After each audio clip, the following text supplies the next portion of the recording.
Hello मित्रों, स्वागत है आपका मेरे YouTube channel Raghav sir science में। आज हम अध्याय 10 प्रकाश का परावर्तन एवं अपवर्तन के महत्वपूर्ण बहुविकल्प प्रश्नों को समझेंगे। इन प्रश्नों के माध्यम से इस पाठ का रिवीजन होगा, साथ ही साथ आपकी प्रतियोगिता परीक्षाओं की तैयारियां भी होंगी। चलिए शुरुआत करते हैं हम इस अध्याय के पहले बहुविकल्प प्रश्न से। परावर्तन के नियम अच्छे साबित होते हैं निम्न के लिए। तो इस प्रश्न का उत्तर ढूंढने के लिए हम आपको एक हिंट दे रहे हैं। पहले आपको परावर्तन के नियमों की जानकारी होना चाहिए। परावर्तन के नियम: जब प्रकाश की किरण किसी परावर्तक पृष्ठ से टकराकर वापस उसी माध्यम में लौटती है तो इसे हम प्रकाश का परावर्तन कहते हैं। परावर्तन के दो नियम हैं: आपतित किरण, परावर्तित किरण व अभिलंब तीनों एक ही तल में होते हैं तथा आपतन कोण व परावर्तन कोण आपस में बराबर होते हैं। चलिए हम पहले इन नियमों को समतल दर्पण पर लागू करके देखते हैं। यह आपके सामने एक समतल दर्पण है जिसका एक पृष्ठ पुता हुआ है लाल रंग से, जबकि दूसरा पृष्ठ परावर्तक पृष्ठ है। इस पर हमने एक काल्पनिक अभिलंब खींच लिया और ये आपतित किरण है, ये परावर्तक पृष्ठ से टकराई और वापस उसी माध्यम में लौट गई। इसे हम परावर्तित किरण कहते हैं। तो आप देखें, परावर्तन का पहला नियम आपतित किरण, परावर्तित किरण और अभिलंब तीनों एक ही तल में हैं, तीनों एक ही तरफ हैं। साथ ही साथ आपतित किरण अभिलंब से जो कोण बनाती है उसे हम आपतन कोण कहते हैं तथा लौटती हुई परावर्तित किरण अभिलंब के साथ जो कोण बनाती है उसे हम परावर्तन कोण कहते हैं। और ये दोनों कोण हमेशा बराबर होते हैं। दोनों 30-30 डिग्री के हो सकते हैं, 45-45 या 60-60। इस प्रकार समतल दर्पण परावर्तन के नियमों का पालन करता है। चलिए हम गोलीय दर्पणों के लिए भी देखते हैं। गोलीय दर्पण जिनका परावर्तक पृष्ठ गोल होता है, या तो अंदर धंसा हुआ होगा या बाहर की तरफ उभरा होगा। यह अवतल दर्पण है, इसका परावर्तक पृष्ठ अंदर की तरफ धंसा हुआ है। अगर हम इस अवतल दर्पण के सामने से मुख्य अक्ष के समानांतर किरणें भेजें तो ये किरणें अवतल दर्पण से टकराकर परावर्तित होंगी और देखिए उसी माध्यम में वापस लौट आएंगी। अगर हम अभिलंब की कल्पना करें तो आपतित किरण जो दर्पण से टकराई थी, परावर्तित किरण जो वापस टकराने के बाद लौटी और अभिलंब तीनों एक ही तल में है। साथ ही साथ कोण आई बराबर कोण आर। ये उत्तल दर्पण है जिसका परावर्तक पृष्ठ बाहर की तरफ उभरा हुआ है। मुख्य अक्ष के समानांतर आने वाली आपतित किरणें परावर्तित होकर वापस उसी माध्यम में लौट रही हैं तथा ये तीनों अभिलंब, आपतित किरण, परावर्तित किरण एक ही तल में है। साथ ही साथ आपतन कोण बराबर परावर्तन कोण। तो चाहे दर्पण समतल हो चाहे दर्पण गोलीय हो, सभी दर्पण परावर्तन के नियमों का अच्छे से पालन करते हैं।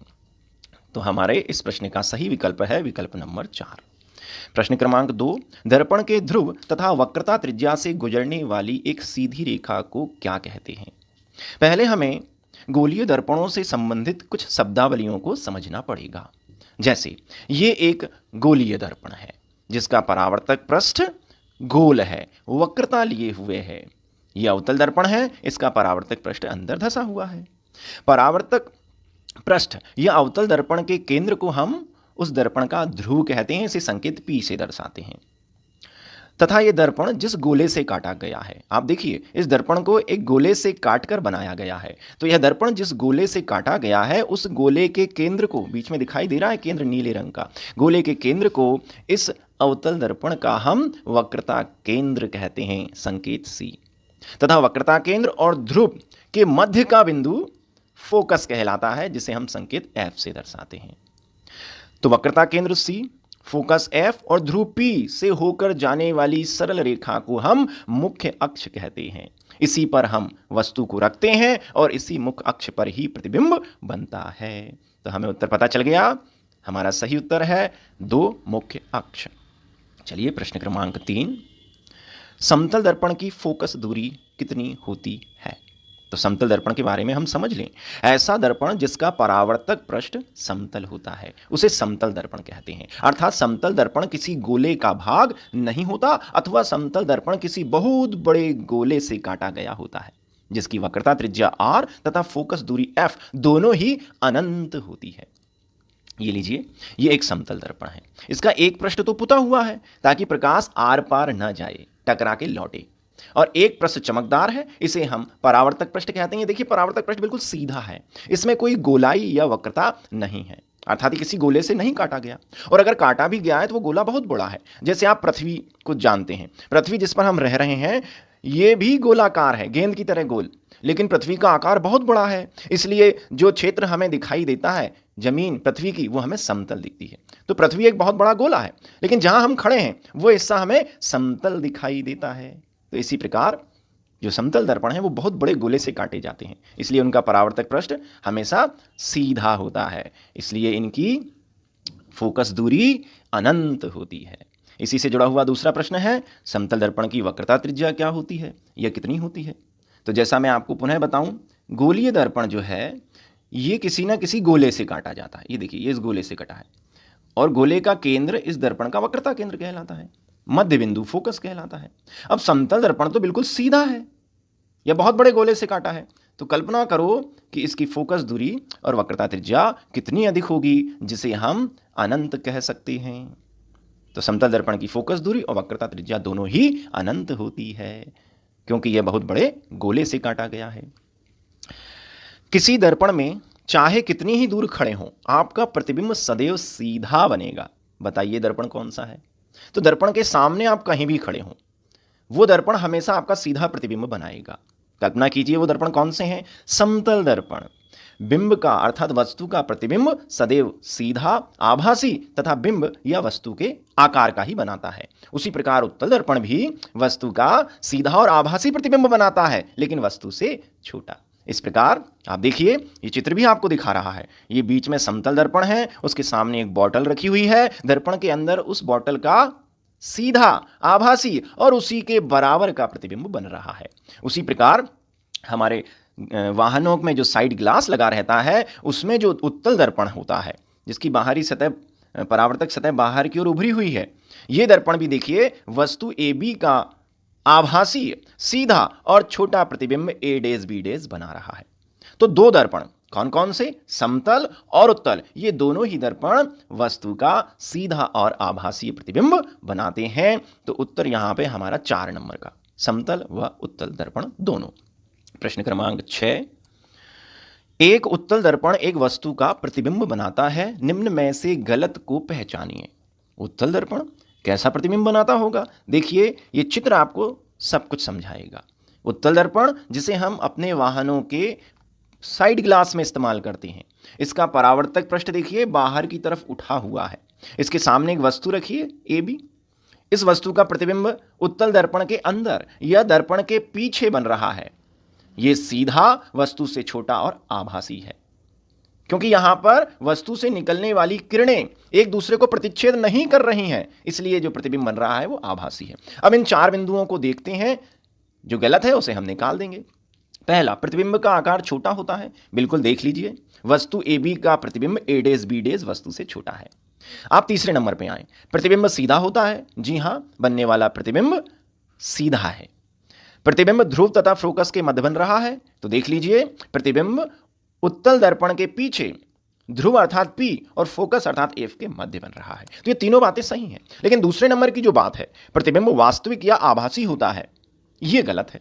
अगर यहां पर केवल लिखा होता प्रतिबिंब आभासी होता है तो ये बात सही हो जाती, लेकिन यहां पर आभासी के साथ साथ वास्तविक का भी उल्लेख कर दिया गया है, और उत्तल दर्पण में बनने वाले प्रतिबिंब हमेशा आभासी होते हैं, वास्तविक नहीं। इसलिए हमारा प्रश्न क्रमांक 6 का विकल्प नंबर 2 सही है ना। वास्तविक प्रतिबिंब नहीं बन रहा है। वास्तविक प्रतिबिंब कम बनते हैं जब वस्तु से चलने वाली किरणें एक दूसरे को प्रतिच्छेद करती हैं, यहां नहीं कर रही हैं, आभासी। चलिए तुरंत हम बढ़ जाते हैं हमारे प्रश्न क्रमांक 7 की तरफ। यदि किसी वस्तु को अवतल दर्पण के सम्मुख वक्रता केंद्र पर रखा जाता है तो प्रतिबिंब बनेगा। एक अवतल दर्पण है, उसके सामने हमने वस्तु को कहां रखा है? वक्रता केंद्र C पर। तो हमें बताना है उस वस्तु का प्रतिबिंब कहां बनेगा। आप पहले प्रश्न को समझा करें, दिमाग में काल्पनिक चित्र बनाएं या फिर हिंट के माध्यम से समझें। यह एक अवतल दर्पण है जिसका परावर्तक पृष्ठ अंदर की तरफ धंसा हुआ है। इसके वक्रता केंद्र C पर वस्तु रखी हुई है, देखिए ऊपर AB रखी है, इससे 2 किरणें निकली, दर्पण से टकरा के वापस लौटी, परावर्तित हुई। परावर्तन के बाद ये दोनों किरणें जहां पर मिली, एक दूसरे को प्रतिच्छेद किया, वहां पर उस वस्तु का प्रतिबिंब बन गया। तो वस्तु C पर वक्रता केंद्र पर है और देखिए प्रतिबिंब भी वक्रता केंद्र C पर ही बन रहा है, वस्तु के बराबर आकार का बन रहा है। तो अवतल दर्पण के सम्मुख वक्रता केंद्र पर रखी वस्तु का प्रतिबिंब दर्पण के सामने वक्रता केंद्र पर ही वास्तविक, उल्टा तथा वस्तु के बराबर बनता है। तो वस्तु वक्रता केंद्र पर है तो अवतल दर्पण द्वारा उसका प्रतिबिंब कहां बनेगा? वक्रता केंद्र पर ही बनेगा। प्रश्न क्रमांक 8, एक आभासी तथा वस्तु से बड़ा प्रतिबिंब निम्न के द्वारा प्राप्त किया जा सकता है। अब हमें बताना है कि कौन सा दर्पण वस्तु का बड़ा यानी वस्तु से आकार में बड़ा और आभासी प्रतिबिंब बनाएगा। लीजिए, ये चित्र आपको समझा रहा है। अवतल दर्पण है जिसका परावर्तक पृष्ठ अंदर धंसा है। इसके सामने एक वस्तु रखी है AB, उससे दो किरणें निकली, दर्पण से टकरा के वापस लौटी, परावर्तित हुई। ये किरणें एक दूसरे को प्रतिच्छेद नहीं कर रही हैं, लेकिन अगर हम कल्पना करें तो इस अवतल दर्पण के पीछे ये एक दूसरे को प्रतिच्छेद करेंगी और वहां पर बनेगा इस वस्तु AB का काल्पनिक, आभासी, सीधा और वस्तु से बड़ा प्रतिबिंब। तो अवतल दर्पण के सम्मुख फोकस और ध्रुव के मध्य F और P के मध्य रखी वस्तु का प्रतिबिंब दर्पण के पीछे आभासी, सीधा और वस्तु से बड़ा बनता है। तो हमें बड़ा भी बनाना है और आभासी भी बनाना है। तो दर्पण का प्रकार हो जाएगा अवतल दर्पण। प्रश्न क्रमांक 9, प्रश्न है किसी बिंब का अवतल दर्पण द्वारा बना प्रतिबिंब आभासी, सीधा तथा बिंब से बड़ा पाया गया, बताइए वस्तु कहां रखी है। तो आप किताबों में देखिएगा, अवतल दर्पण के सामने रखी वस्तु 6 स्थितियों में अलग अलग प्रतिबिंब बनाती हैं। अर्थात अवतल दर्पण में 6 प्रकार के प्रतिबिंब बनते हैं। उसमें से एक प्रकार के प्रतिबिंब में वस्तु से बड़ा, सीधा और आभासी प्रतिबिंब बनता है। वो छठी स्थिति है जब अवतल दर्पण के सामने वस्तु ध्रुव P और फोकस F के मध्य होती है, या बोलते हैं फोकस के आगे होती है, तो उस वस्तु का सीधा, बड़ा और आभासी प्रतिबिंब बनता है। तो अवतल दर्पण के सामने रखी वस्तु कब बनाएगी वस्तु से बड़ा, सीधा और आभासी प्रतिबिंब? जब वस्तु ध्रुव P और फोकस F के मध्य होगी। ये छठी स्थिति है, अंतिम स्थिति, जब वस्तु को हम अनंत से दर्पण के नजदीक लाते हैं। चलिए, विकल्प 4 हमारा सही है। अब हम आते हैं 10वें प्रश्न की ओर। हम दर्पणों की पहचान कैसे कर सकते हैं? आपके सामने दीवार पर 3 दर्पण लगा दिए गए। अब आपसे कहा है कि आपको हाथ नहीं लगाना है दर्पणों से, और बिना हाथ लगाए दर्पणों की पहचान करना है, कौन सा समतल, कौन सा उत्तल और कौन सा अवतल दर्पण है। तो बिना हाथ लगाए आप कैसे पहचानेंगे? आप भली भांति जानते हैं कि सभी दर्पणों में बनने वाले प्रतिबिंबों की प्रकृति भिन्न भिन्न होती है। इस प्रकार हम दर्पण में बनने वाले प्रतिबिंबों को देखकर दर्पणों की पहचान कर सकते हैं। लीजिए, सबसे पहले समतल दर्पण देख लीजिए। समतल दर्पण में बनने वाला प्रतिबिंब हमेशा वस्तु के आकार का होगा। तो आप समतल दर्पण के सामने बहुत दूर खड़े हों या पास, किसी भी जगह खड़े हों, हमेशा उसमें आपका सीधा, आपके बराबर का प्रतिबिंब बनेगा। तो समझ जाना, ये समतल दर्पण है। उत्तल दर्पण हमेशा क्या करता है? वस्तु का हमेशा छोटा प्रतिबिंब बनाता है। तो अगर आपसे छोटा प्रतिबिंब दर्पण में बन रहा है तो वो उत्तल दर्पण है। और अगर आप दर्पण के पास आ रहे हैं, दर्पण के दूर जा रहे हैं और प्रतिबिंब कभी छोटा बन रहा है, कभी वस्तु के बराबर बन रहा है, कभी वस्तु से बड़ा बन रहा है, कभी उल्टा बन रहा है, कभी सीधा बन रहा है, तो हर स्थिति में अगर प्रतिबिंब अलग अलग प्रकार का बने तो समझ जाइएगा कि वो अवतल दर्पण है। तो इस प्रकार आप दर्पणों में अपना प्रतिबिंब देखकर दर्पण की पहचान कर सकते हैं। यदि वस्तु के बराबर का प्रतिबिंब बन रहा है हमेशा सीधा तो समतल, वस्तु से छोटा और सीधा बन रहा है हमेशा तो उत्तल, और छोटा, बड़ा, उल्टा, सीधा हर प्रकार के प्रतिबिंब बन रहे हैं तो वो अवतल दर्पण होता है। तो हमारा विकल्प 2 सही आ गया। हम प्रतिबिंब देखकर दर्पण की पहचान कर सकते हैं। चलिए, प्रश्न क्रमांक 11 हमारे सामने आ गया। वाहनों में पीछे का दृश्य देखने के लिए किस दर्पण का उपयोग किया जाता है? तो आप सभी जानते हैं, वाहनों में साइड में एक ग्लास लगा रहता है जिसे अपन साइड ग्लास कहते हैं। इसमें पीछे का दृश्य आपको दिखाई देता है, बहुत बड़ा दृश्य छोटे रूप में दिखाई देता है। वाहनों के पीछे का दृश्य देखने के लिए ऐसे दर्पणों का उपयोग किया जाता है जिसमें वस्तु का छोटा सीधा प्रतिबिंब बने, ताकि वाहन चालक पीछे के बड़े दृश्य को आसानी से देख सके। ये देखिए, कार जा रही है, उसमें भी बगल में साइड ग्लास लगा हुआ है और पीछे से आता हुआ बहुत बड़ा ट्रक छोटा सा दिख रहा है, सीधा दिख रहा है। तो ये विशेषता केवल उत्तल दर्पण में ही है। उत्तल दर्पण जिसका परावर्तक पृष्ठ बाहर निकला हुआ है, ये अपने सामने रखी वस्तु का हमेशा सीधा और छोटा प्रतिबिंब बनाता है, जिससे पीछे का बहुत बड़ा क्षेत्र, बहुत बड़ा ट्रक भी हमें छोटे से कांच में आसानी से दिख जाता है। तो उसको निकलने के लिए हम रास्ता दे देते हैं, एक्सीडेंट नहीं होता। तो वह दर्पण हो जाएगा उत्तल दर्पण। प्रश्न क्रमांक 12, टॉर्च, सर्च लाइट और वाहनों की हेडलाइट में बल्ब कहाँ रखा जाता है? टॉर्च आपने देखी है, अपने घरों में होती है। सर्च लाइट बंदरगाहों पे लगाई जाती है, जहाज़ों को दिशा दिखाने के लिए। और वाहनों की हेडलाइट तो आपने देखी है, मोटरसाइकिल में आगे लगी रहती है एक, कार और ट्रैक्टर में 2 होती है। तो टॉर्च, सर्च लाइट और वाहनों की हेडलाइट क्या काम करती है? हमें दूर की वस्तुओं को देखने में मदद करते हैं। आप टॉर्च जलाओगे ना, तो जो टॉर्च से जो प्रकाश निकल रहा है बिल्कुल सीधा जाता है, बिना फैले बिल्कुल सीधा जाता है, और दूर की वस्तु भी आप आसानी से देख लेते हैं। तो हमें 2 चीज़ों की पहचान करनी है। एक तो टॉर्च, सर्चलाइट और वाहनों की हेडलाइट में जो अंदर दर्पण लगा रहता है वो कौन सा होता है। साथ ही साथ जो बल्ब लगा रहता है उसकी स्थिति भी बताना है। एक बहुत सुंदर सा चित्र आपके सारे कन्फ्यूजन को दूर कर देगा। लीजिए, ये है अवतल दर्पण, जिसका परावर्तक पृष्ठ अंदर की तरफ धंसा हुआ है। अवतल दर्पण के बारे में आप जानते हैं, यहां लिखा हुआ है अवतल दर्पण एक अभिसारी दर्पण होता है जो प्रकाश की किरणों को एक बिंदु पर इकट्ठा कर देता है, और ये उल्टा भी कर सकता है। ये देखिए, ये अवतल दर्पण अभिसारी प्रकृति का होता है। ये मुख्य अक्ष के समानांतर आ रही किरणों को, आ रही ना मुख्य अक्ष एक्स के समानांतर, परावर्तन के पश्चात एक बिंदु पर इकट्ठा कर देता है। उस बिंदु को हम उस अवतल दर्पण का फोकस कहते हैं। तो समानांतर आ रही किरणों को ये फोकस पे इकट्ठा कर रहा है, इसलिए अवतल दर्पण को हम अभिसारी दर्पण कहते हैं। ये उल्टा भी कर सकता है। क्या कर सकता है? ये फोकस से निकलने वाली किरणों को परावर्तन के बाद समांतर भी कर सकता है। समांतर किरणों को फोकस पे और फोकस से निकलने वाली किरणों को समांतर कर देता है। तो देखिए, ये हमारी हेडलाइट है, इसमें अंदर जो चमकदार पृष्ठ दिखाई दे रहा है अंदर की तरफ गोल, वो अवतल दर्पण है, अंदर की तरफ धंसा हुआ पृष्ठ। और बल्ब हम इस बीच बीच कहाँ लगाएंगे? इस दर्पण के बीचों बीच फोकस पर लगाएंगे।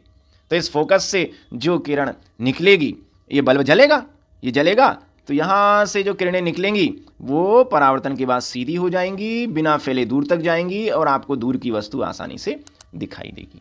तो हमें 2 जानकारियाँ पता चल गई कि टॉर्च और सर्च लाइट और हेडलाइट में अंदर की तरफ जो दर्पण लगा रहता है वो अवतल होता है, और उसमें जो बल्ब लगा रहता है वो उस अवतल दर्पण के फोकस के काफ़ी समीप होता है, ताकि उससे निकलने वाली किरणें परावर्तन के बाद समानांतर हो जाएं, बिना फैले दूर तक जाएं, और आप दूर की वस्तुओं को आसानी से देख पाएं। 13, आवर्धन के मान में ऋणात्मक चिन्ह क्या दर्शाता है? तो पहले आवर्धन को समझ लें हम। आवर्धन गोलीय दर्पण द्वारा उत्पन्न आवर्धन वह सापेक्षिक विस्तार है जिससे ज्ञात होता है कि कोई वस्तु या कोई प्रतिबिंब वस्तु की अपेक्षा कितना गुना आवर्धित है। एक सूत्र भी लिखा हुआ है। देखिए, आवर्धन जिसका संकेत m होता है, ये प्रतिबिंब और वस्तु की लंबाई का अनुपात होता है। अर्थात बनने वाला प्रतिबिंब वस्तु के बराबर है, वस्तु से छोटा है, वस्तु से बड़ा है, ये जानकारी हमें आवर्धन देता है। अगर आवर्धन का मान धनात्मक है तो बनने वाला प्रतिबिंब आभासी अर्थात सीधा है, और आवर्धन का मान m का मान यदि ऋणात्मक है तो बनने वाला प्रतिबिंब वास्तविक तथा उल्टा है। तो हम आवर्धन की सहायता से वस्तु की तुलना में प्रतिबिंब बड़ा बन रहा है या छोटा, ये तो पता कर ही सकते हैं। साथ ही साथ अगर इसमें आवर्धन में चिन्ह लगा हुआ है ऋण या धन का, तो बनने वाले प्रतिबिंब की हम प्रकृति भी ज्ञात कर सकते हैं। अगर आवर्धन का मान ऋणात्मक है तो बनने वाला प्रतिबिंब वास्तविक तथा उल्टा है। प्रश्न क्रमांक 14, किसी वाहन में लगे पश्च दृश्य दर्पण के द्वारा उत्पन्न आवर्धन होगा। अब पहले हम आपको चित्र दिखा दें। ये हो गया पश्च दृश्य दर्पण, जो पीछे का चित्र आपको दिखाएगा साइड ग्लास अंग्रेजी में। ये उत्तल दर्पण है। देखो, परावर्तक पृष्ठ बाहर निकला हुआ है। ये सामने वाली वस्तु का सीधा, आभासी और छोटा प्रतिबिंब बना रहा है, ताकि आप पीछे का बड़ा दृश्य आसानी से देख सकें। अब हमें बताना है कि इस उत्तल दर्पण द्वारा जो प्रतिबिंब बन रहा है उसका आवर्धन क्या होगा, 1 से कम या 1 से ज़्यादा। तो मैं आवर्धन का सूत्र लिख दूं। आवर्धन m बराबर होता है पहले ऊपर प्रतिबिंब की लंबाई बनने वाले और नीचे वस्तु की लंबाई। अब देखिए, यहां पर वस्तु बड़ी है जबकि बनने वाला प्रतिबिंब छोटा है। अच्छा, वस्तु मान लीजिए अगर 4 सेंटीमीटर की है तो बनने वाला प्रतिबिंब उससे छोटा, मान लो 2 सेंटीमीटर का है। अब अपन मान रखते हैं प्रतिबिंब की लंबाई 2 सेंटीमीटर या मीटर, और वस्तु की लंबाई नीचे लिख दो 4। अब आप भाग लगाओ, भाग लगाओ, भाग जाएगा क्या? 2 में नहीं जाएगा। आप 0 लगा के दशमलव लगाएंगे, एक 0 बढ़ जाएगी, भाग लगाएंगे 5 बार जाएगा, 0.5 है ना 1 से कम। तो उत्तल दर्पण या वे दर्पण जो वस्तु का छोटा प्रतिबिंब बनाते हैं उनका आवर्धन हमेशा 1 से कम होता है। तो हमारे इस प्रश्न का उत्तर आपको समझ में आ गया होगा। लीजिए एक और जानकारी है, समतल दर्पण में जो प्रतिबिंब बनता है ना वो वस्तु के बराबर आकार का बनता है, यानी वस्तु भी 4 सेंटीमीटर की तो समतल दर्पण में बना प्रतिबिंब भी 4 का, तो 4/4। हमेशा याद रखें समतल दर्पण का आवर्धन 1 आता है। उत्तल दर्पण, नीचे आप चित्र में देख रहे हैं, प्रतिबिंब हमेशा वस्तु से छोटा होता है, वस्तु 4 की थी तो प्रतिबिंब बना 2 का, तो उत्तल दर्पण का आवर्धन हमेशा 1 से कम आएगा। और अवतल दर्पण में तो प्रतिबिंब वस्तु से छोटा भी बनता है, वस्तु से बड़ा भी बनता है और वस्तु के बराबर भी बनता है, इसलिए अवतल दर्पण का आवर्धन 1, 1 से कम और 1 से ज्यादा, तीनों हो सकते हैं। तो हमें तो पश्च दृश्य का बताना था। पश्च दृश्य दर्पण उत्तल दर्पण होता है, उसमें प्रतिबिंब छोटा बनता है, इसलिए उसका आवर्धन होगा हमेशा 1 से कम। चलिए प्रश्न क्रमांक 15 की ओर हम बढ़ रहे हैं। जब प्रकाश की किरण प्रकाशिक सघन माध्यम से विरल माध्यम में प्रवेश करती है तो अपवर्तित किरण किधर मुड़ती है, यह बताना है। तो चलिए, अभी तक हम प्रकाश का परावर्तन देख रहे थे, अब हम प्रकाश की एक नई घटना देखने जा रहे हैं जिसे प्रकाश का अपवर्तन कहते हैं। जब प्रकाश किरणें एक समांगी माध्यम से दूसरे समांगी माध्यम में प्रवेश करती हैं तो अपने मार्ग से विचलित हो जाती है, मुड़ जाती है, इसे प्रकाश का अपवर्तन कहते हैं। प्रकाश की किरण का अपवर्तन वास्तव में प्रकाश के वेग में परिवर्तन के कारण होता है। वेग, प्रकाश का वेग कम या ज्यादा हो जाएगा तो प्रकाश मुड़ जाएगा। सघन माध्यम में प्रकाश का वेग कम और विरल माध्यम में प्रकाश का वेग अधिक होता है। चलिए हम तो चित्र से समझते हैं। ये लीजिए, ये हमने 2 माध्यम बना लिए हैं। ऊपर का माध्यम सघन है, कांच। सघन माध्यम अर्थात ऐसा माध्यम जिसमें कण बहुत पास पास होते हैं, और नीचे का माध्यम विरल है, हवा, जिसमें कण एक दूसरे से काफी दूर दूर हैं। अब प्रकाश की किरण आ रही है प्रश्न के अनुसार सघन से विरल में, यानी कांच से कहां जा रही है? वो किरण हवा में जा रही है। तो कांच सघन माध्यम, सघन माध्यम में प्रकाश का वेग कम होता है, और जैसे ही प्रकाश सघन से निकलकर, कांच से निकलकर विरल माध्यम हवा में आया तो हवा में कण दूर दूर हैं, तो अचानक प्रकाश का वेग बढ़ जाएगा, और जब प्रकाश का वेग बढ़ेगा तो प्रकाश की किरण अभिलंब से दूर हट जाएगी, जैसा कि चित्र में दिख रहा है। और हमारा उत्तर हो गया, जब प्रकाश की किरण सघन से विरल माध्यम में जाती है तो अचानक प्रकाश का वेग बढ़ता है, प्रकाश के वेग के बढ़ जाने से किरण अभिलंब से दूर हट जाती है। इसी से मिलता जुलता एक और प्रश्न, जब प्रकाश की किरण विरल से सघन में जाती है तो क्या होता है? अब उल्टा है।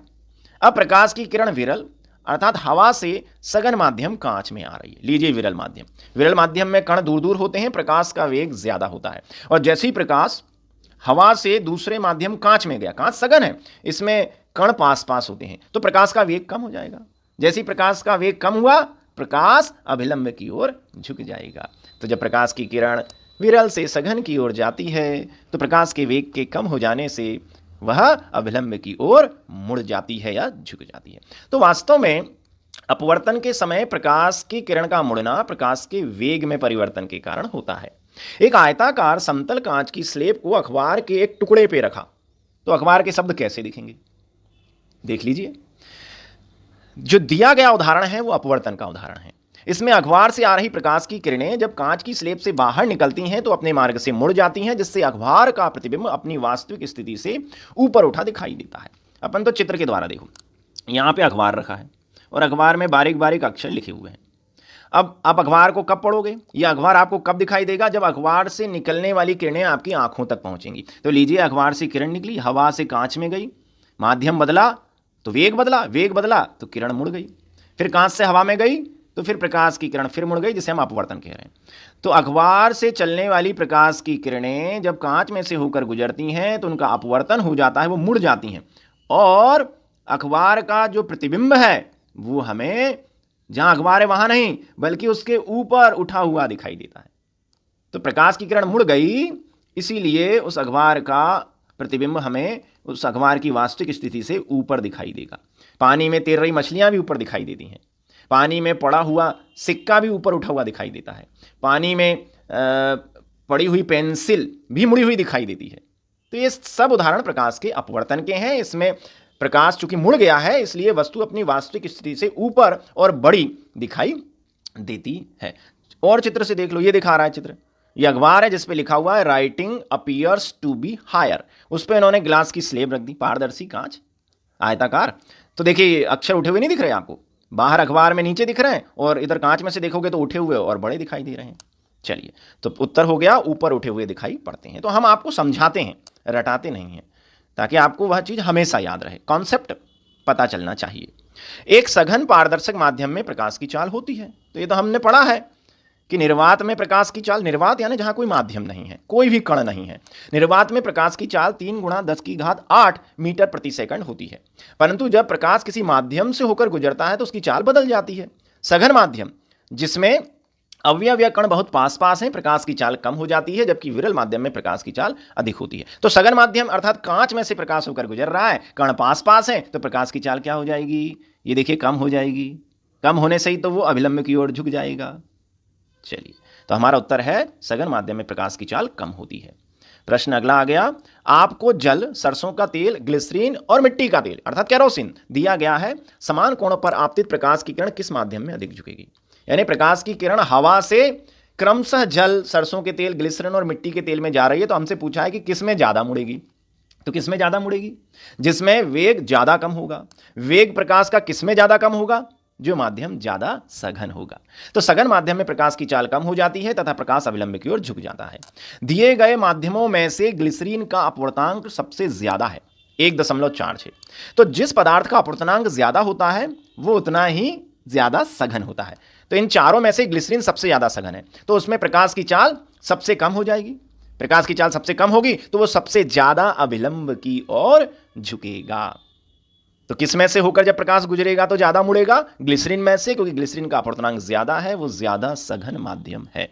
जल का अपवर्तनांक होता है, तो ये एक तालिका है, इसे आप याद कर लें। इसमें से किसी भी पदार्थ का अपवर्तनांक पूछा जा सकता है। जल का अपवर्तनांक आप देख लें 1.33।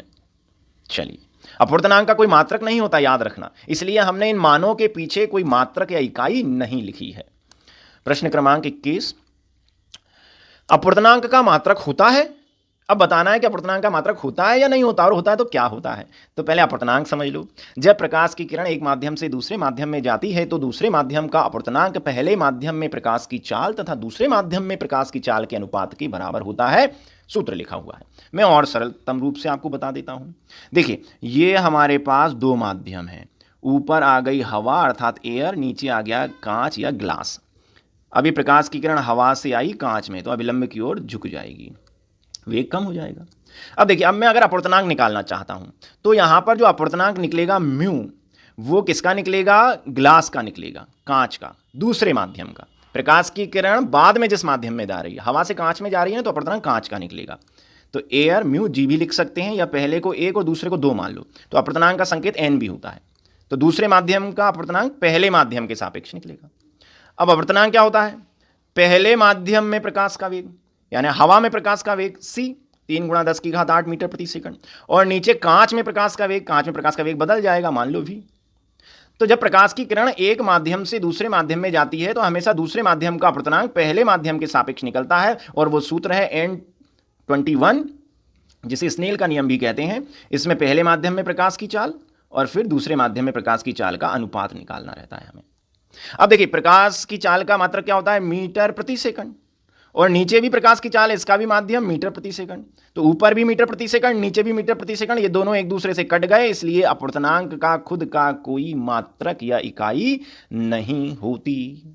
चलिए, प्रश्न क्रमांक 22, निम्न में से कौन सा पदार्थ लेंस बनाने के लिए प्रयुक्त नहीं किया जा सकता। तो पहले लेंस समझ लो, अच्छी अच्छी जानकारियां आपको मिल रही हैं। लेंस एक प्रकाशिक युक्ति है जो प्रकाश के अपवर्तन के सिद्धांत पर काम करती है। लेंस गोलीय और बेलनाकार सतहों से घिरा हुआ रहता है। यह पारदर्शी होता है ताकि जब प्रकाश इसमें से होकर गुजरे तो मुड़ जाए। 2 प्रकार के लेंस होते हैं, उत्तल और अवतल। तो कुल मिला के लेंस एक गोलीय या बेलनाकार संरचना है जो 2 पृष्ठों से मिलकर बनी होती है और पारदर्शी होती। पारदर्शी होना बहुत जरूरी है, क्योंकि जब इनमें से प्रकाश होकर गुजरेगा, ये मुख्य अक्ष मान लो, प्रकाश होकर गुजरेगा तो मुड़ जाएगा। उत्तल लेंस प्रकाश को अंदर की तरफ मोड़ देता है और अवतल लेंस प्रकाश को बाहर की तरफ मोड़ देता है।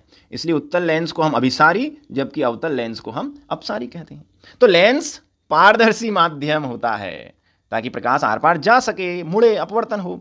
तो किससे नहीं बनेगा लेंस? मिट्टी से नहीं बनेगा, क्योंकि मिट्टी अपारदर्शी है, बाकी सब चीजों से बन जाएगा। प्रश्न क्रमांक 23 हमारे सामने आ गया। एक अभिसारी लेंस वह है जो, अब अभिसारी लेंस किसे कहते हैं? तो उत्तर देख लीजिए, सुझाव देख लीजिए। अभिसारी लेंस वे होते हैं जो मुख्य अक्ष के समानांतर आने वाली प्रकाश की किरणों को अपवर्तन के पश्चात फोकस पर एकत्रित कर देते हैं। उत्तल लेंस अभिसारी प्रकृति का होता है। यह समानांतर आ रही किरणों को बिंदु के पे इकट्ठा कर देता है और बिंदु से निकलने वाली किरणों को समानांतर कर देता है, दोनों काम कर देता है। ये लीजिए, ये हमारा उत्तल लेंस, ये मुख्य अक्ष जिसे अपन एक्स कहते हैं, ये मुख्य अक्ष के समानांतर आ रही किरणें जब इस पारदर्शी उत्तल लेंस में से होकर गुजरेंगी तो ये अंदर की तरफ मुड़ जाएंगी और एक बिंदु पर इकट्ठी हो जाएंगी, उसे इस उत्तल लेंस का अपन फोकस कहेंगे। तो उत्तल लेंस समानांतर आ रही किरणों को एक बिंदु या फोकस पर इकट्ठा कर देता है, इसलिए इसे हम अभिसारी लेंस कहते हैं। ये उल्टा भी कर सकता है, अगर यहां से कोई किरण निकली ये फोकस से तो उसे समांतर भी कर देगा, निकली ना तो उसे समानांतर भी कर देगा, दोनों काम कर सकता है। तो अभिसारी लेंस, उत्तल लेंस। और अपसारी की बात करते तो अपसारी जो फैला दे प्रकाश को वो होता है आपका अवतल लेंस। अवतल है ना ये वाला, अभी बताया था, ये प्रकाश की किरणों को फैलाता है। चलिए, तो प्रश्न क्या पूछ रहा है उस पे जाएं। एक अभिसारी लेंस वह है जो किरणों को एक बिंदु पर इकट्ठा कर देता है। चलिए अगला प्रश्न है, इनमें से कौन सी युक्ति एक बिंदु स्रोत से आने वाले प्रकाश कुंज को समानांतर कर देगी? एक बिंदु से प्रकाश निकलेगा उसे समानांतर कर देगी, तो ऊपर तो दिख ही रहा है आपको। इसी प्रकार अवतल दर्पण भी ऐसा कर सकता है। अवतल दर्पण भी अभिसारी प्रकृति का होता है, इसे अभिसारी दर्पण कहते हैं। तो ऊपर जो उत्तल लेंस है वो अभिसारी लेंस है और नीचे जो अवतल दर्पण है अभिसारी दर्पण है। ये आ रही किरणों को भी एक बिंदु पे इकट्ठा कर देता है, जिसे अपन सामान्यतः फोकस कहते हैं। तो उत्तल लेंस जो ऊपर दिख रहा है और नीचे जो अवतल दर्पण दिख रहा है, ये दोनों अभिसारी प्रकृति के हैं। ये समानांतर आ रही किरणों को एक बिंदु पर इकट्ठा कर देते हैं या एक बिंदु से निकलने वाली किरणों को समानांतर कर देते हैं। ये लीजिए, दोनों कर सकते हैं, रिवर्सिबल। तो यहां पर हमें इन दोनों के ही बारे में लिखना पड़ेगा। अवतल दर्पण जो नीचे है और ऊपर उत्तल लेंस, ये दोनों ही एक बिंदु से आ रही प्रकाश की किरणों को समानांतर कर देंगे। प्रश्न क्रमांक 25, किसी बिंब का वास्तविक तथा समान साइज का प्रतिबिंब प्राप्त करने के लिए बिंब को उत्तल लेंस के सामने कहां रखें? तो देख लीजिए, किसी बिंब का वास्तविक तथा समान साइज का प्रतिबिंब प्राप्त करने के लिए बिंब को हमेशा उत्तल लेंस के सामने वक्रता केंद्र C पर रखना पड़ेगा। ये देखो दिख रहा है ना आपको, ये उत्तल लेंस है भाई, जिसके दोनों पृष्ठ बाहर की तरफ निकले हुए हैं। उत्तल लेंस वो लेंस होता है जिसके दोनों परावर्तक पृष्ठ बाहर की तरफ निकले होते हैं, जो बीच में मोटा होता है, किनारे पे पतला होता है। अब इसके सामने ये वस्तु रखी हुई है, कहां रखी है वस्तु? वक्रता केंद्र C पर। तो प्रतिबिंब वस्तु के बराबर आकार का ही बन रहा है। अब वक्रता केंद्र C किसके बराबर होता है? फोकस दूरी के दुगने के। ये देखिए, फोकस दूरी आधी होती है, फोकस दूरी का डबल कर दो तो वक्रता केंद्र की दूरी आ जाएगी। तो इस प्रकार हम लिख सकते हैं कि उत्तल दर्पण के सामने अगर वस्तु वक्रता केंद्र C या फोकस दूरी के दुगने पर रखी हुई है तो बनने वाली वस्तु का प्रतिबिंब वस्तु के बराबर आकार का ही बनेगा। ठीक है, चलिए 26 नंबर का प्रश्न, यदि प्रकाश के पथ में कोई अपारदर्शी वस्तु अत्यंत छोटी हो तो प्रकाश सरल रेखा में चलने की बजाय इसके किनारों से मुड़ता है, मुड़ने की इस प्रवृत्ति को क्या कहते हैं? तो एक नई चीज अब देखने को मिल रही है। पहले हमने प्रकाश की घटना परावर्तन समझा, फिर अपवर्तन समझा, अब प्रकाश की एक नई घटना आ गई है। जब प्रकाश तरंगें किसी अवरोध से टकराती हैं अपारदर्शी, तो वे अवरोध के किनारों पर मुड़ जाती हैं और अवरोध की ज्यामितीय छाया में प्रवेश कर जाती हैं। तरंगों के इस प्रकार मुड़ने की घटना को हम प्रकाश का विवर्तन कहते हैं। अगर प्रकाश को छोटे छोटे छिद्रों में से होकर गुजारा जाए ना तो प्रकाश फैल जाता है, कभी कभी 7 रंगों में भी बढ़ जाता है। ये देखिए, ये वस्तु है बीच में बॉल और इधर प्रकाश स्रोत है, यहां से प्रकाश की किरणें आई, ये बॉल से टकराई तो बॉल की छाया बनी पीछे। लेकिन अगर आप गौर से देखें तो आप पाएंगे कि ये जो काली छाया बनेगी बॉल की, ये काली छाया, इसमें 2 क्षेत्र दिखाई देंगे, एक हल्का और एक बीच में गहरा। क्यों? क्योंकि जब प्रकाश आया इस बॉल से टकराया तो बॉल के किनारों से ये मुड़ता है, ये मुड़ गया और जो ज्यामितीय छाया थी उस ज्यामितीय छाया में घुस जाता है, जिससे ज्यामितीय छाया में 2 हिस्से दिखाई देते हैं, बाहर का हल्का और केंद्र का गहरा। तो प्रकाश की किरण किसी वस्तु से टकराकर उसके किनारों से मुड़ जाए और उसकी ज्यामितीय छाया में प्रवेश कर जाए तो उसे हम प्रकाश का विवर्तन कहते हैं। ये लीजिए, एक और चित्र आपके सामने आ गया। ये वो सामने प्रकाश आ रहा है और उसमें हम एक जाली में से निकाल रहे हैं, जाली में बारीक बारीक छेद हैं। तो जब प्रकाश उस जाली में से निकलेगा तो इन बारीक छेदों के कुन्नों से मुड़ जाएगा, किनारों से मुड़ जाएगा, मुड़ के फैल जाएगा। तो प्रकाश को अगर बारीक छेदों में से गुजारा जाए तो बाहर निकलते ही वो फैल जाता है, कभी कभी 7 रंगों में बढ़ जाता है। इसी घटना को हम प्रकाश का एक नई घटना कहते हैं, वो है विवर्तन। चलिए प्रश्न क्रमांक 27 हमारे सामने आ गया है। एक उत्तल लेंस की फोकस दूरी 40 सेंटीमीटर है, लेंस की क्षमता होगी। तो लेंस की क्षमता को देख लें। लेंस की क्षमता वास्तव में फोकस दूरी का व्युत्क्रम होता है। इसे संकेत P से दर्शाते हैं और इसका SI मात्रक होता है डायोप्टर। अगर लेंस की क्षमता P धनात्मक है तो वह उत्तल लेंस है, और क्षमता P ऋणात्मक आ रही है तो वो अवतल लेंस है। मैं आपको और अच्छे से बताता हूं। देखिए भाई, लेंस की क्षमता को P संकेत से दिखाते हैं, और ये उस लेंस की फोकस दूरी का व्युत्क्रम होती है। फोकस दूरी को मीटर में लिखेंगे, व्युत्क्रम यानी उल्टा। ये देखिए P ऊपर है जबकि F नीचे है। तो किसी भी लेंस की फोकस जो क्षमता है P, वो उसकी फोकस दूरी का, मीटर में नापी गई फोकस दूरी का व्युत्क्रम या उल्टा होती है। अब हमें प्रश्न है, प्रश्न क्या है, प्रश्न को देख लो। लेंस की फोकस दूरी 40 है तो क्षमता कितनी होगी। लीजिए फोकस दूरी 40, तो आप F की जगह क्या रख दोगे, 40 रख दोगे। अब देखो ये मीटर है कि सेंटीमीटर, हमें मीटर में रखनी है, पर प्रश्न में है 40 सेंटीमीटर। तो पहले आप इस सेंटीमीटर को मीटर में बदलें। तो मीटर में बदलने के लिए क्या करते हैं हम, मीटर में बदलने के लिए हम 40 में 100 से भाग लगा देंगे, क्योंकि 1 मीटर में 100 सेंटीमीटर होते हैं। तो क्या बन जाएगा, 100 से भाग लगाओगे तो ये बन जाएगा अब 0.4। ये लीजिए, ये बन गया 0.4 मीटर। तो अपने सेंटीमीटर को मीटर में बदलिए। अब भाग लगाओ, दशमलव हटाने के लिए यहाँ पे एक 0 बढ़ा दो। अब भाग लगाओ 4 से, तो कितनी बार जाएगा, 2 बार। 4 दूनी 8। अब बच कितने गए, कितने बच जाएंगे, 4 दूनी 8 और बचेंगे 2। तो दशमलव लगा तो 20, दशमलव लगा के 0 हो जाएगी तो 4 पंजे 20, तो ये 2.5 आएगा। और आएगा ये धनात्मक 2.5। और धन बताता है, धन चिन्ह बताता है कि लेंस कैसा लेंस है, उत्तल लेंस है। तो चित्र लगभग समझ में आ गया ना आपको, कि अगर हमें किसी लेंस की क्षमता निकालना है तो फोकस दूरी का मान सूत्र में रख दो मीटर में, तो लेंस की क्षमता आ जाएगी। और उत्तल लेंस है तो उत्तल लेंस की क्षमता धनात्मक होती है। क्यों होती है तो मैं बता दूं, उत्तल लेंस के प्रकाश की किरणों को अंदर की तरफ मोड़ता है, इसलिए उत्तल लेंस की क्षमता P हमेशा धनात्मक आएगी। और जो अवतल लेंस होता है ये प्रकाश की किरणों को बाहर की तरफ मोड़ देता है, इसलिए इसकी क्षमता हमेशा ऋणात्मक होती है। तो उत्तर हमारे सामने आ ही गया। चलिए 28वां प्रश्न है। एक लेंस की क्षमता 2 डायोप्टर है, इसकी फोकस दूरी क्या होगी। पुनः यही सूत्र रख दें, सूत्र है P बराबर 1/f। फोकस दूरी मीटर में रखेंगे, पर इस बार तो क्षमता दे रखी है। लीजिए क्षमता की जगह 2 डायोप्टर रख दिया, क्षमता का ऐसा ही मात्रक डायोप्टर होता है। 1/f हमें निकालना है। अब f निकालना है तो 2 को जगह बदल दो, f की जगह 2 ले आओ। अब भाग लगाओ, 1 में भाग जाएगा क्या, 1 में भाग नहीं जाएगा तो 0 लगा के दशमलव लगाओगे तो 1 10 में बदल जाएगा। अब 2 5 10, 0.5 ये क्या आया मीटर में। अब देख लो ये उत्तर लिखा हुआ है क्या, यहाँ तो 0.5 कहीं भी नहीं है, और सेंटीमीटर में दे रखा है, तो मीटर को सेंटीमीटर में बदलो। मीटर को सेंटीमीटर में कैसे बदलोगे, 100 का गुणा कर दो। 100 का गुणा कर दोगे तो क्या हो जाएगा 5, और उस पर 2 0 और 1 अंक बाद दशमलव है तो 1 0 कट जाएगी, तो ये आ जाएगा 50 सेंटीमीटर। उत्तर आ गया आपका विकल्प नंबर 3। चलिए ऐसे आप सूत्र से किसी भी तरह का प्रश्न आए आप ज्ञात कर सकते हैं। किसी शब्दकोश में पाए गए छोटे अक्षरों को पढ़ते समय आप निम्न में से कौन सा लेंस पसंद करेंगे। अखबार पढ़ना है, बारीक अक्षर देखना है, तो कौन सा लेंस इस्तेमाल होगा, उत्तल लेंस, जो बीच में मोटा होता है। ये दूरदृष्टि दोष का निवारण करता है। दूरदृष्टि दोष में पास की वस्तु नहीं दिखती, तो पास की छोटी वस्तुओं को देखने में मदद करता है। घड़ी साज घड़ी के छोटे छोटे कलपुर्जों को देखने के लिए अपनी आंख पर मोटा उत्तल लेंस लगाता है।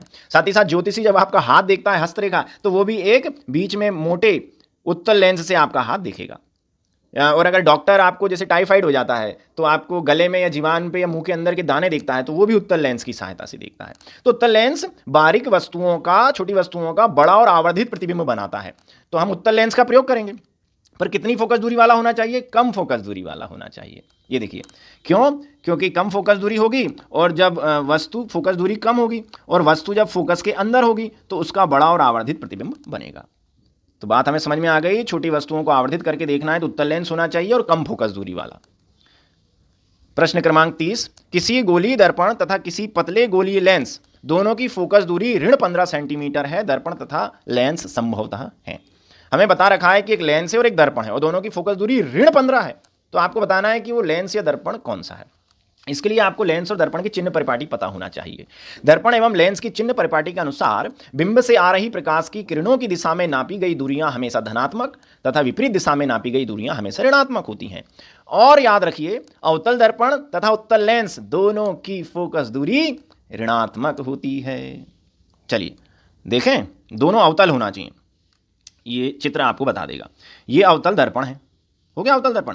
अब मैं आपको कहना चाह रहा हूं कि प्रकाश की किरण ऐसे आती है, दर्पण पर आएगी तो प्रकाश किरण की दिशा में अगर कोई दूरी नापोगे तो वो धनात्मक होगी, और प्रकाश की किरण की विपरीत दिशा में दूरी नापोगे तो ऋणात्मक होगी। अब फोकस दूरी नापो, ये होता है दर्पण का ध्रुव P। यहां से फोकस दूरी नापेंगे तो किधर नाप रही है फोकस दूरी? प्रकाश की किरण की विपरीत दिशा में। तो अवतल दर्पण की फोकस दूरी हमेशा क्या आएगी? ऋणात्मक आएगी। चलिए अब दूसरा देख लो, ये आ गया आपका अवतल लेंस, है ना। ये यहाँ पर आपको उत्तल की जगह अवतल कर लेना, ठीक है। ये अवतल लेंस। अब ये प्रकाश की किरण ऐसे चलती है, इस दिशा में जो दूरी नापेंगे वो धनात्मक, और प्रकाश की किरण की विपरीत दिशा में जो दूरी नापेगी वो ऋणात्मक। ये हो जाता है लेंस का प्रकाशिक केंद्र O, इससे दूरी नापेंगे। तो नापो इस पहले पृष्ठ की फोकस दूरी इधर F1। तो दूरी हम किधर नाप रहे हैं? किरण की विपरीत दिशा में। विपरीत दिशा में नापी गई दूरी ऋणात्मक, तो अवतल लेंस की भी फोकस दूरी ऋणात्मक होती है।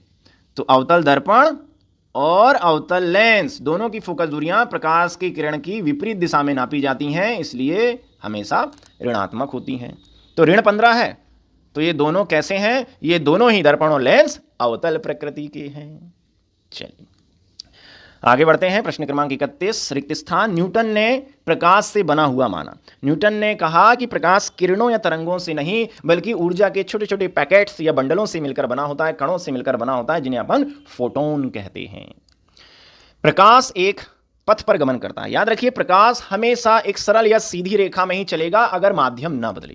अगर प्रकाश किसी एक ही माध्यम में चले, हवा हवा, कांच कांच, पानी पानी, माध्यम ना बदले, तो प्रकाश हमेशा एक सरल पथ पर ही गति करेगा। वस्तुओं को हम की उपस्थिति में देख सकते हैं। तो अक्सर हम सोचते हैं कि वस्तुओं को हम अपने आंख या नेत्र की उपस्थिति में देखते हैं, लेकिन ऐसा नहीं है। वस्तुओं को देखने के लिए जरूरी है प्रकाश, अर्थात वस्तुओं को हम लाइट या प्रकाश की उपस्थिति में देख सकते हैं। अगर मैं आपको अंधेरे कमरे में खड़ा कर दूं, अंधेरा है बिल्कुल, और आपकी आंखें खुली हैं, और एक वस्तु रखी है, दिखेगी आपको? आंखें हैं, आंखें खुली हैं, लेकिन अंधेरे में वस्तु नहीं दिख रही। अब जरा सा अगर प्रकाश, एक दीपक भी जला दिया जाए तो वस्तु दिखने लगेगी, क्योंकि प्रकाश वस्तु से टकरा के आपकी आंखों में पड़ेगा, आपको वस्तु दिखाई देगी। तो वस्तु को देखने के लिए सबसे जरूरी चीज है प्रकाश। प्रकाश वस्तु से टकरा कर आपकी आंखों में पड़ता है, तब वह वस्तु दिखती है। रेगिस्तान की मरीचिका किसे कहते हैं? रेगिस्तान या मरुस्थल में जानवरों को या ऊंट पर सवारी कर रहे लोगों को कुछ दूरी पर तालाब, जलाशय, पोखर या पानी होने की आशंका दिखती है। जब वहां पहुंचते हैं तो उन्हें वहां कोई तालाब, कोई पानी नहीं दिखता।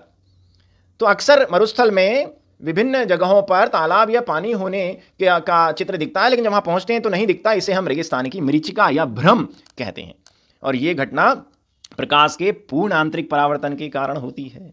इसी प्रकार हीरे का चमकना भी प्रकाश के पूर्ण आंतरिक परावर्तन की ही घटना है, और इंद्रधनुष का बनना वो भी पूर्ण आंतरिक परावर्तन का ही उदाहरण है। गोलीय दर्पण की फोकस दूरी उसकी वक्रता त्रिज्या की होती है। तो हमेशा याद रखो, फोकस दूरी वक्रता त्रिज्या की आधी होती है। ये दर्पण, ये इस गोले से काटा गया है, तो ये हो गई वक्रता त्रिज्या r, इसका आधा ये फोकस दूरी। तो फोकस दूरी हमेशा वक्रता त्रिज्या की आधी होती है। या उल्टा भी पूछ सकते हैं कि वक्रता त्रिज्या फोकस दूरी की दुगनी होती है।